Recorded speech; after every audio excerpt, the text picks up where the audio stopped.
Si Madame Hidalgo veut décongestionner Paris et faire de telle sorte qu'il y ait moins de voitures, moins de pollution, eh bien je pense qu'il faudrait concentrer la totalité de la vie française sur la totalité du territoire français.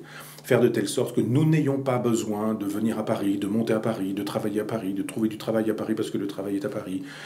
C'est un effet de la centralisation, c'est pas un effet de la voiture, c'est pas un effet du moteur, la pollution, c'est un effet de la centralisation. C'est parce qu'il y a cette concentration qu'on nous fabrique des hyper-villes, des espèces de mégapoles, qu'effectivement il y a de la pollution.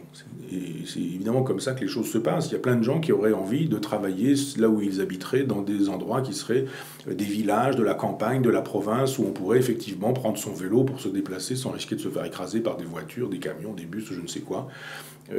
Simplement imaginer qu'il y a des effets pervers à cette centralisation jacobine. Paris est devenu une espèce de mégapole. Cette dame qui n'a pas beaucoup aimé les Jeux Olympiques, d'un seul coup se met à aimer les Jeux Olympiques. On ne sait pas trop pourquoi, elle a changé d'avis. Mais enfin bon, toujours est-il qu'elle a changé d'avis.